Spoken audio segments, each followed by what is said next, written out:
Need to know the Three Kings. Bearing gifts, we travel afar. The Spanish tradition of Reyes that extends the magic of the Christmas season that little bit longer and brings city centres to a standstill.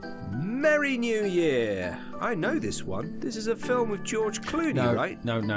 This tradition is much older than that admittedly entertaining film. This tradition dates from the Bible story of the wise men who travelled to Bethlehem to give gifts to the newborn baby Jesus. They are only mentioned in the Gospel of Matthew, but it is not until much later that Christian tradition refers to them as kings. The assumption there were three of them is based on the reference to three gifts: gold, frankincense, and myrrh. That stable was busy that night, right? No, the nativity or Belen scenes have developed a degree of artistic convention to show the shepherds, angels, and wise men worshipping newborn baby Jesus together.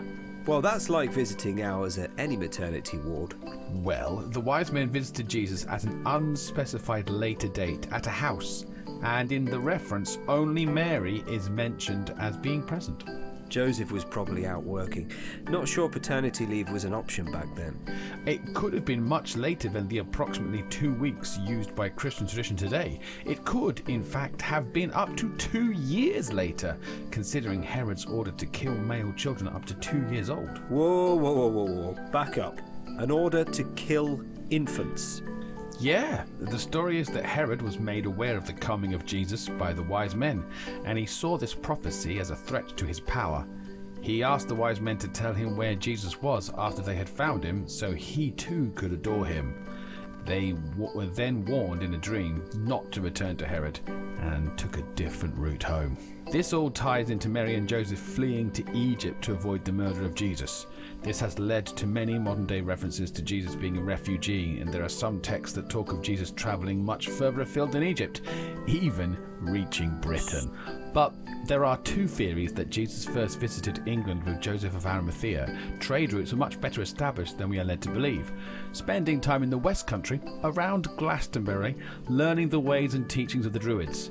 The second theory is that he then spent time in Tibet and India after the crucifixion to learn the traditions and mysteries of the Eastern faith. So, 3 kings, 3 faiths, and 3 missions. It is all fascinating, isn't it? But I would suggest not to engage such conversation at the cabalgata. The cabalgata, what now? Spanish tradition has grown in a distinctly different direction to our Anglo-Saxon Christmas ways.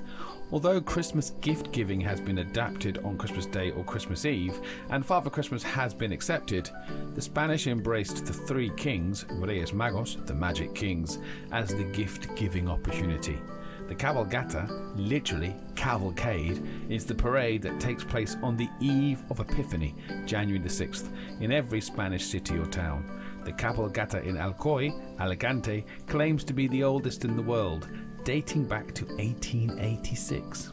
The evening of January the 5th is probably best spent avoiding the city centre entirely, or bunkering down in the man nursery, better known as the pub. The streets come to a standstill. A long parade is greeted by screaming children eager to collect the sweets raining down on them, and parents jostle each other for best position. That is before we even discuss the resultant exodus and the strain it places on public transport. It is a nightmare of snarled up logistics and chaotic sugar rush screaming. You seem overly cynical of what seems to be a very enjoyable and magical established family tradition. No matter.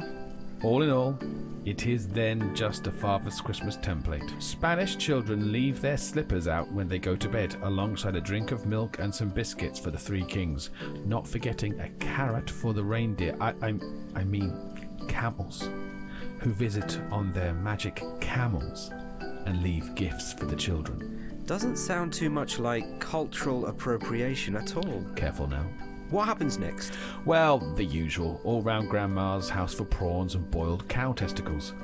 So, in summary, it just seems like a way to eke out some more mad purchasing on the high street while us Anglos are busy taking down our Christmas decorations and contemplating our new pauper diet. And you get a bank holiday. God bless the 3 kings. And not forgetting the Roscon. Wait, Roscon? I thought that was for San Valero. No. San Valero is specific to Zaragoza. That's at the end of January. In general, Roscon across Spain is a Three Kings thing. Anyway, look, I haven't got time to talk about that now. I need to plan my escape route out of a city. Until later, bye.